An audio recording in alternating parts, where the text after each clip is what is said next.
एक घर में 3 भाई और एक बहन थी। बड़ा और छोटा पढ़ने में बहुत तेज थे। उनके माँ बाप उन चारों से बेहद प्यार करते थे, मगर मझले बेटे से थोड़े परेशान से थे। बड़ा बेटा पढ़ लिख कर डॉक्टर बन गया, छोटा भी पढ़ लिख कर इंजीनियर बन गया, मगर मझला बिल्कुल आवारा और गवार बन के ही रह गया। सबकी शादी हो गई। बहन और मझले को छोड़ दोनों भाइयों ने लव मैरिज की थी। बहन की शादी भी अच्छे घराने में हुई थी। आखिर भाई सब डॉक्टर इंजीनियर जो थे। अब मझले को कोई लड़की नहीं मिल रही थी। पिताजी भी बहुत परेशान थे और माँ भी। बहन जब भी मायके आती थी सबसे पहले छोटे भाई और बड़े भैया से मिलती थी, मगर मझले से कम ही मिलती थी, क्योंकि वह न तो कुछ दे सकता था न घर पे जल्दी मिल सकता था। वैसे वह दिहाड़ी मजदूरी करता था, पढ़ नहीं सका था तो यही काम था। मझले की शादी किए बिना पिताजी गुजर गए। माँ ने सोचा कहीं अब बंटवारे की बात न निकले, इसलिए अपने ही गांव से एक सीधी सादी लड़की से मझले की शादी करवा दी। शादी होते ही न जाने क्या हुआ कि मझला बड़े लगन से काम करने लगा। दोस्तों ने कहा, ए चंदू आज अड्डे पे आना। चंदू बोला, आज नहीं, फिर कभी। अरे तू शादी के बाद तो जैसे बीवी का गुलाम ही हो गया है। अरे ऐसी बात नहीं है, कल मैं अकेला एक पेट था तो अपनी रोटी अपने हिस्से से कमा लेता था, लेकिन अभी बात कुछ अलग है, क्योंकि अब 2 पेट है, कल और होगा।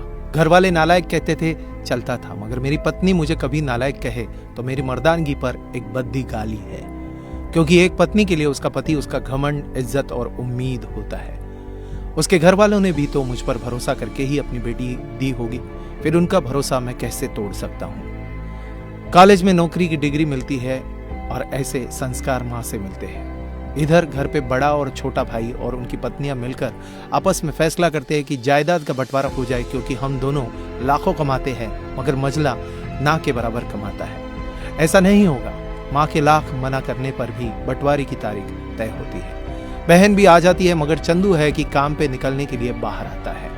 उसके दोनों भाई उसको पकड़कर भीतर लाकर बोलते हैं कि आज तो रुक जा, बंटवारा कर ही लेते हैं।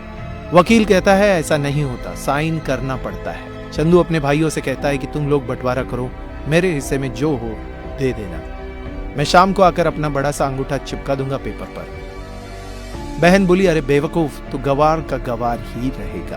तेरी किस्मत अच्छी है कि तुझे अच्छे भाई और बहन मिले हैं। फिर माँ बोली, अरे चंदू आज रुक जा, बंटवारे में कुल 10 बीघा जमीन में से 2 भाई 5-5 रख लेते हैं और चंदू के लिए पुश्तैनी घर छोड़ देते हैं।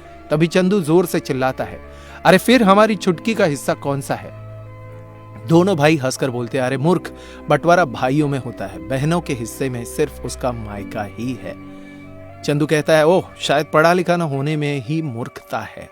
ठीक है, आप दोनों ऐसा करो, मेरे हिस्से की वसीयत मेरे बहन छुटकी के नाम कर देना। दोनों भाई चकित होकर बोलते हैं, और तू?